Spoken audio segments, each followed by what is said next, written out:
How I pay myself as a solo esthetician in 2025. And yes, I'm drinking a Red Bull. Don't judge me. I'm Alyssa. I'm a solo esthetician in South Florida since August of 2023. Love to share my tips and just things I've learned along the way from going solo over a year ago. Had my esthetician license for probably 11 years or so, but I did a bunch of other things in between until I realized aesthetics has my heart. So I figured I would give you guys some tips if you are a solo esthetician or looking to go solo, and just share how I pay myself as a solo esthetician. Everything that comes in is not my profit, so let's talk about it. So when I first got started going solo, I was still working at a spa. I was working 7 days a week. I was exhausted, but yeah, I would work like 3 days at my suite and 4 days, 4 plus 3 is 7, right? I would work the other days at the spa until I felt like my suite was making me enough money to go ahead and quit. Basically worked 7 days a week for 6 months. But how I paid myself. Disclaimer, I'm not an accountant. This is just what I do and what's been working. I literally still do this, so maybe it'll help you too.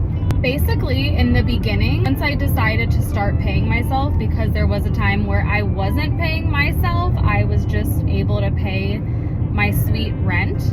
But once more money started coming in, I was finally able to start paying myself as well. So what I chose to do was pay myself a 40% commission of what came in that week. 30% I would put into a separate savings account, and in my brain that savings account was for my taxes. So when you're a business owner, you're gonna owe taxes and you don't want this big bill at the end of the year or at the end of the quarter when you file and you don't know where the money is. So it's much easier to just almost over save. 30% was probably too much, but if the taxes are paid and everything's fine and I have some extra money to give myself a bonus or pay off a credit card or some debt, then it's a win-win in my opinion. So I was paying myself 40% of the sales that came in that week. 30% I would automatically transfer to this tax savings account. The other 30% would stay in my business checking. So you want to make sure you have a business checking account and a business savings account. Don't ever commingle your money with your personal bank accounts.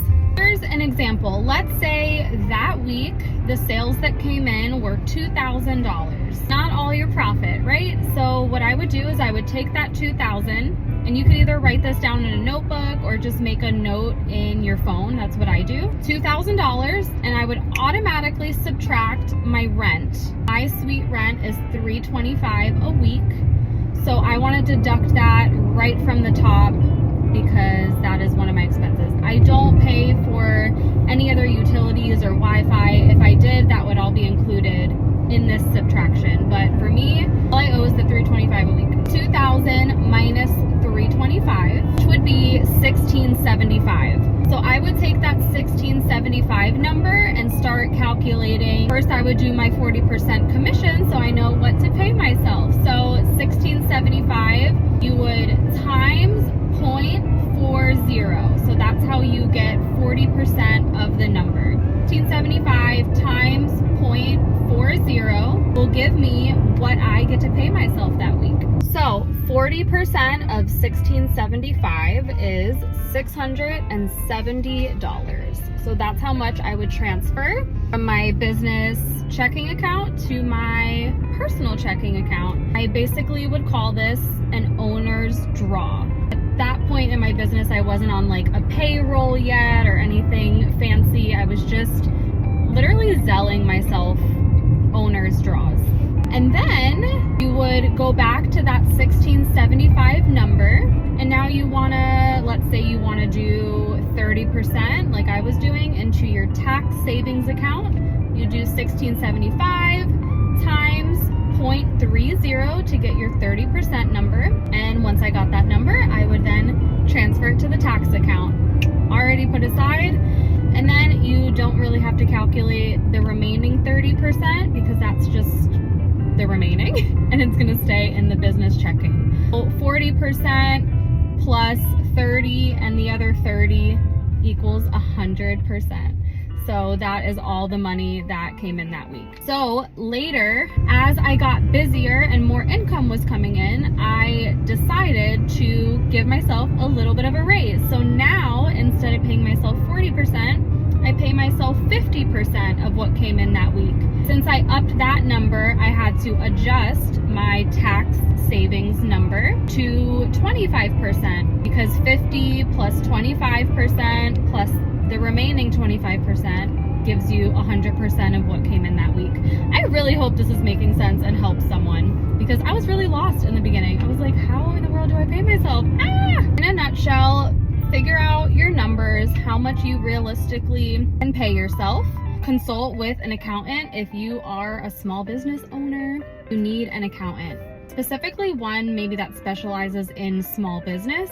That will be really helpful. There's still so much about taxes that I don't understand that are pretty stressful even right now.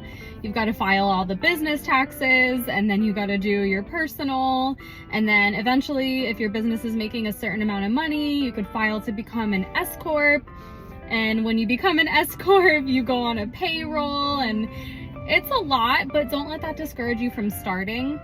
You just have to start and figure it out along the way. I remember every time I'm driving and just see all these businesses everywhere. Someone's got a business, and I'm like, you all figured out how to do this? Okay, well, I'm no different. So you just figure it out.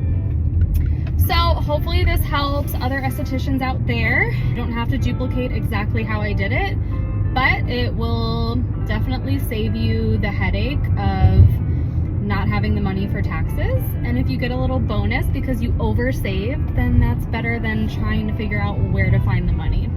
So yeah, cheers.